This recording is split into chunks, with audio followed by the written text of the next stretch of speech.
One of my great-grandmothers came from the town of Eboli, south of Naples.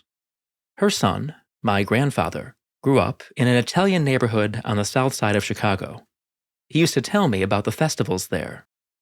Sometimes, a statue of Mary would be paraded down the street, with hundreds of people following, all carrying candles and singing Italian hymns. I remember wondering how far back that tradition went in the old country. Echoes of ancient Rome are everywhere in Italian folklore and popular religion. Santa Venere, widely revered in southern Italy, may have originated as the goddess Venus. The shrines of saints and the Madonna at Crossroads are successors of the ancient Lares Capitales. The figurines of monks and priests, traditionally believed to protect houses around Naples, are analogues of the penates found in Pompeii's household shrines. None of these, however, are straightforward survivals from antiquity. In the 17th centuries since Constantine, Christianity has infused every aspect of Italian life.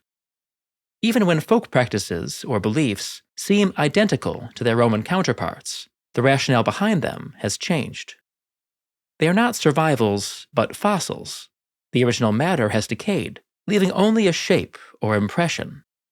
Or, to use another analogy, they are words in different languages that happen to rhyme.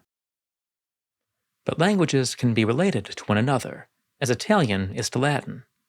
And, although no aspect of ancient Rome survives unchanged in modern Italy, lines of descent can sometimes be traced.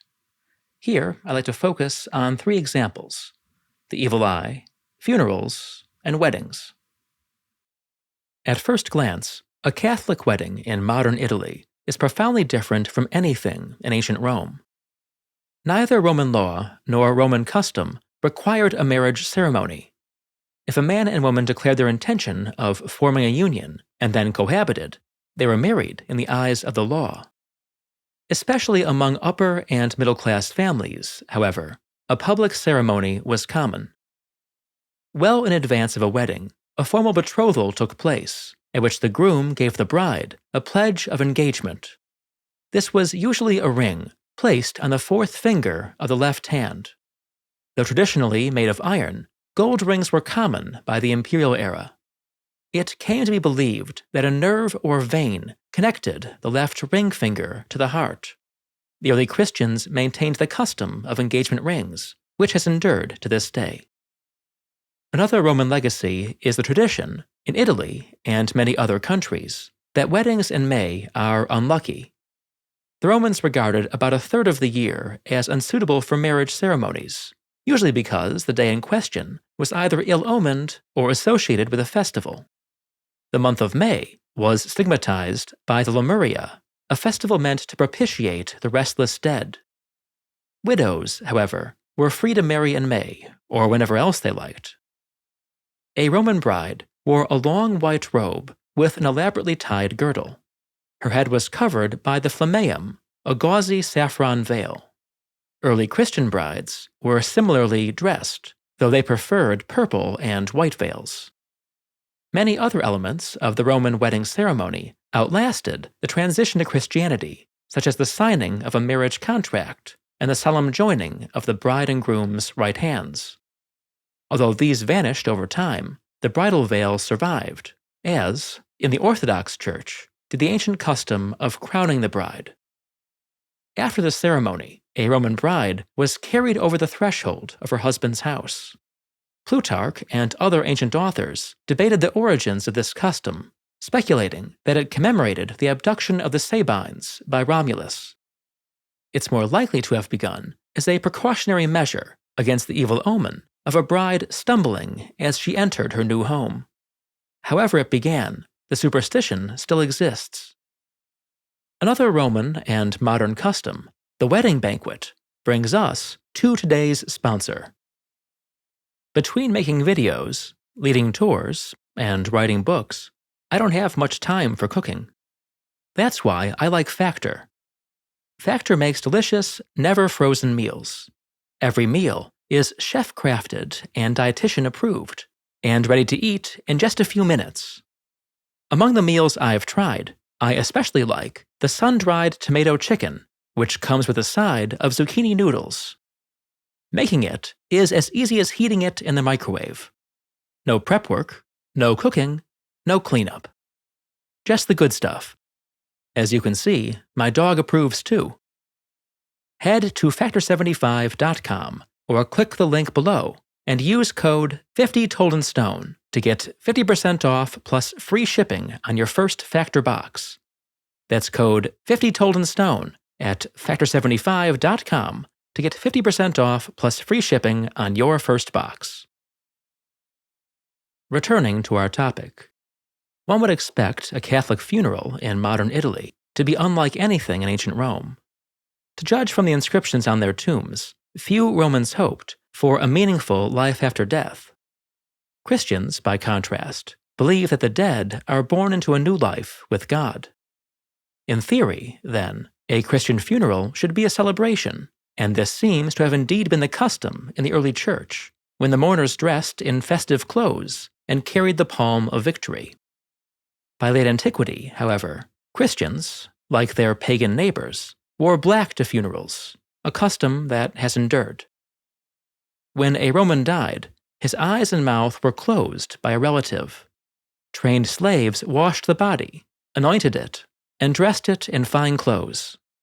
A small coin to pay the ferryman over the Styx was often placed in the mouth. The body was then carried to the atrium and laid on a couch, feet toward the door. Almost all of these customs survived until quite recently.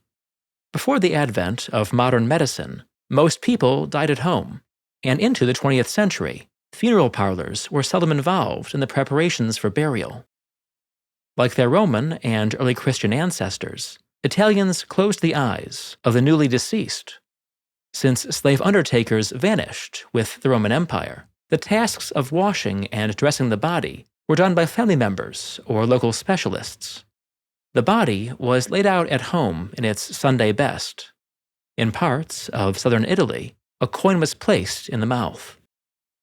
Every Roman family that could afford it staged a funeral procession. At the head were musicians. Then came hired mourners, women paid to weep and sing praises of the dead. Next, slaves freed by the deceased, all wearing the cap of liberty. After them, a line of relatives wearing the wax masks of eminent ancestors. At last, the body, carried on an elaborate couch. The immediate family walked behind, lamenting. Although the advent of Christianity added a funeral service, the custom of processing to the grave persisted. The freedmen and wax masks disappeared, but professional mourners could be hired in parts of Italy until the 19th century. The torches carried in Roman funeral processions survived as candles. Perhaps the most remarkable Roman artifact in modern Italian folklore is the evil eye. Most Romans seem to have believed that certain people could cause harm with the power of their gaze. Although the means by which this was achieved remained mysterious, Plutarch speculated that maleficent effluvia were shot from the eye. The underlying cause was understood to be envy, which withers anything it touches. Children were especially susceptible. The livestock could also be harmed. There were several methods of warding off the evil eye. Apotropaic images, such as the gorgon heads often found on temples and armor, were thought to deflect it. So were paintings or mosaics of eyes being attacked by weapons and poisonous creatures. For personal protection, Romans wore amulets. The most common type was in the shape of a phallus. These amulets, known as fascina, the origin of our word fascinate, were hung around the necks of children, incorporated into the signs of shops, and slung beneath the chariots of triumphing generals. If exposed without the protection of an amulet, a victim of the evil eye could avert disaster with defensive gestures.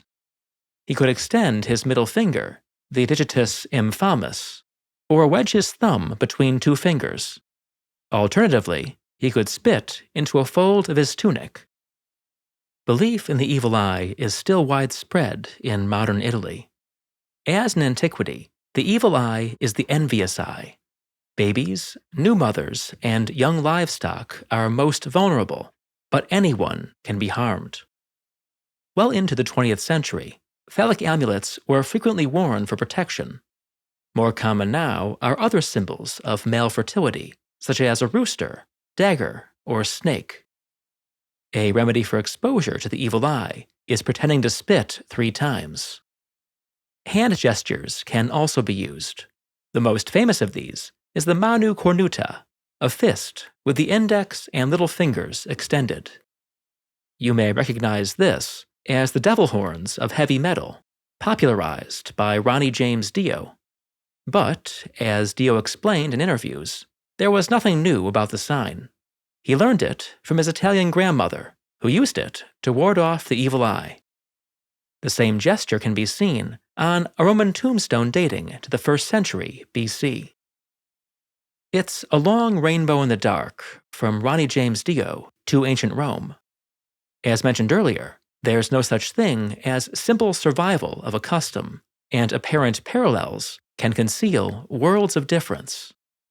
My great-grandmother, living in Eboli 100 years ago, was closer than I am to the world of ancient Rome, but she was still very far away.